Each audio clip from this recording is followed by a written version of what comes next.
どうもケイタです。ですね、今日の動画は、試験に出ない英単語っていうのをやるつもりだったんですけど、ちょっとですね実は面白い動画を見つけてしまったので、それについての解説動画にしたいと思っております。結構ですねこの話に関してはギターオタク系の話になるかもしれないので、ただねこのねこう見てらっしゃる方でもしかしたらギター弾かない方もいらっしゃると思うので、そういう方にも分かりやすいような形で話したいなと思っています。ジョン・メイヤーというギタリストがいまして、アメリカの、シンガーソングライターギタリストなんですけども、本当にねギタリストとしての超一流で、僕もね彼の演奏は本当にねもういつも、ぶったまげるテクニックというか、すごい表現力の素晴らしいギタリストなんですけども、で僕も彼の音楽が大好きで、しかもシンガーソングライターとして歌手としてグラミー賞もう何度も取ってるんですよね。なのでしかもモテモテというねいろんなこう、ね、女優さんだったり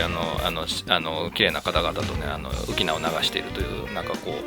う男の理想形をねこうね絵に描いたような人なんですけども、で彼はずっとフェンダーっていう会社のギターを使ってたんですね。でギタリストとしてこれはすごい分かりやすい話なんですよ。っていうのも、彼の演奏を聴くとですね、スティービー・レイ・ボーンとかジミー・ヘンドリックスとか、いわゆるその、60年代70年代にフェンダー社のギターを使ってフェンダー社と共にこう有名になっていったというか、素晴らしいそのギターのテクニックと音楽で全世界をですねこう巻き込んでムーブメントを作ってきたそのギタリストたちに影響を受けているのがすごく分かるので、彼がフェンダーのギターを弾いてるっていうのはすごく納得できるわけですよ。例えて言うならバスケットが好きな子供がですよ、子供さんでバスケットが好きな子がナイキのシューズを履いてる、選手がいて、その選手、例えばマイケル・ジョーダンとかね、そういう人に憧れてこうバスケを始めて、そして大人になって高校生を卒業してこうプロになって、そしたらナイキの会社からですね君をスポンサーしたいんだ、君のモデルの君の名前に関した名前を冠したバスケットシューズを出したいんだなんてことになったらすごい嬉しいじゃないですか。そういう感じだったんですよね。でジョンもプロになってからこのフェンダー社と契約して彼のシグニチャーモデルとかを出してたわけです。彼のジョン・メイヤーモデルとかっていうのがあって、それがですね多分ね 6,7 年前ぐらいだと思うんですけども、そのねフェンダーのエンドーサーをやめたんですよね。それでPRS っていうメーカーがありまして、これまた違うメーカーなんですけども、でこれねフェンダー社から PRS に移ったっていうのが、そのギタリストの観点からするとっていう感じなんですよ。全然違う会社なんですよね。ギターの毛色というか音色というか、その形も全然違いますし、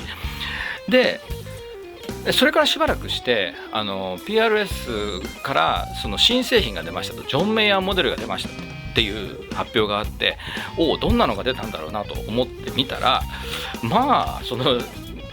ジョンが出てきて、このね新しいやつが出たぞって出したやつがもうフェンダーそっくりなんですよ。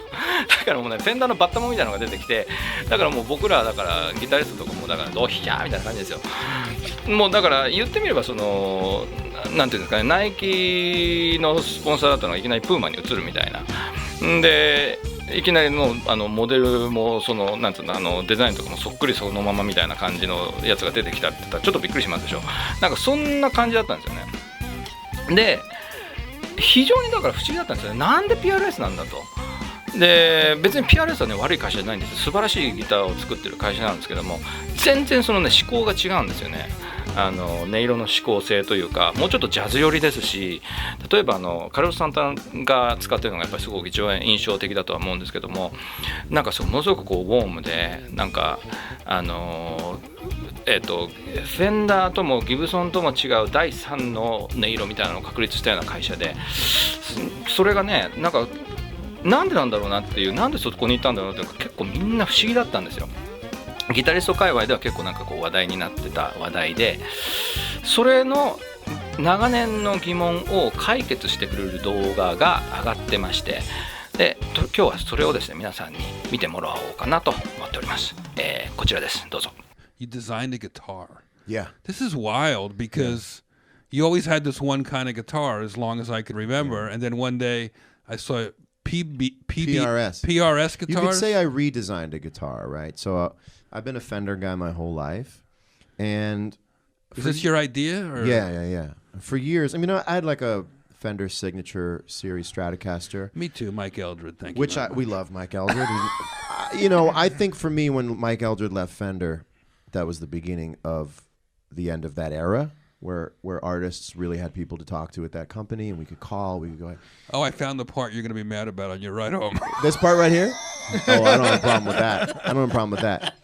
And I would talk to Fender, and I'd go like, "Hey, I have this idea for more than a signature model," and they never really bit. Right. And by the way, I never was like, "Well, how dare you not take my idea?" I never had an issue with that whatsoever. But I wanted to go somewhere that would take my ideas. And it was like, hey, let's freshen up the electric guitar, right? Because the electric guitar is still always this vestige of 1950s and 60s car and surf culture. It's still ridiculously tied to vintage car and surf culture. And there's absolutely a place for it. But 60 years later, you're still putting out these tributes to the station wagon, you know, when it comes to the design language of a guitar. And so basically, like, I took those ideas to PRS because Paul Reed Smith is the guy who started the company, and he's still there, and I talk to him daily. And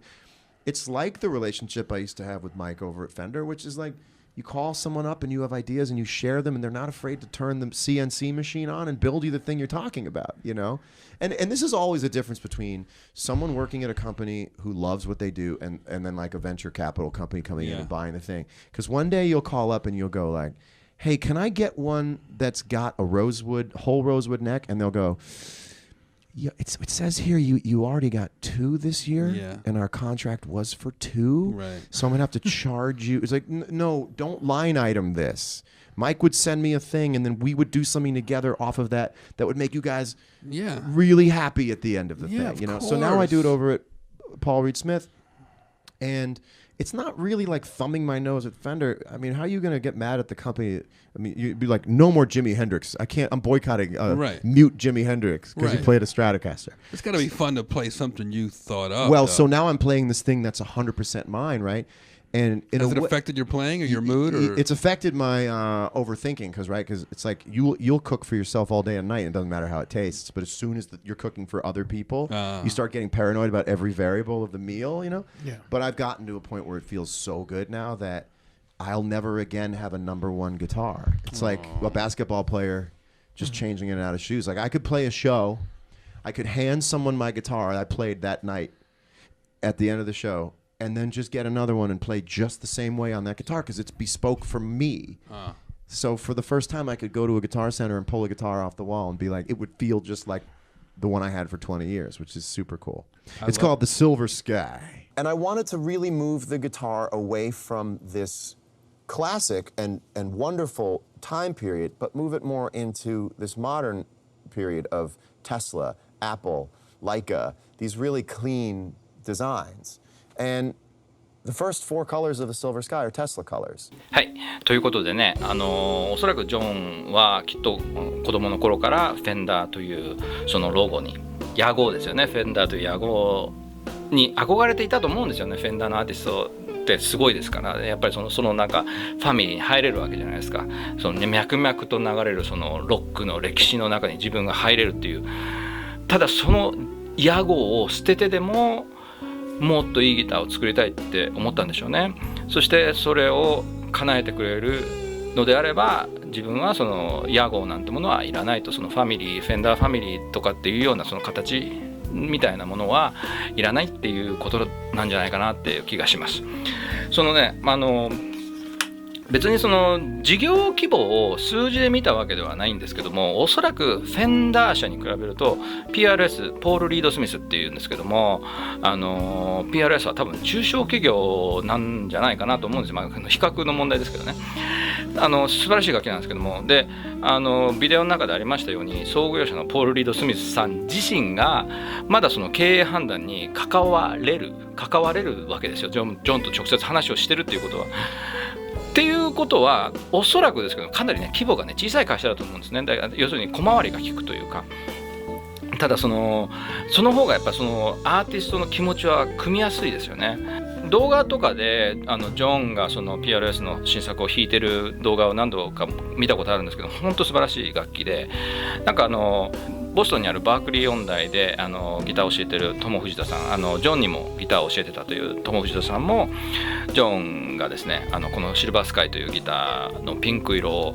送ってもらったっていう動画を上げていたので、そちらの方でもね多分音とかトモさんのこの感想とかそういうのがね見れるんじゃないかなと思うんですけどもね、本当なんかちょっと面白い話だなという気がします。そのギターということに関わらずなんですけども、その創業者の魂っていうんですか、そのフェンダーで言えばレオ・フェンダーさんって方がその創業者なわけですけども、そのレオ・フェンダーさんの魂っていうものはもうすでにその大企業になりすぎてしまったそのフェンダー社にはもう残ってないのかもしれないですね、残念ながら。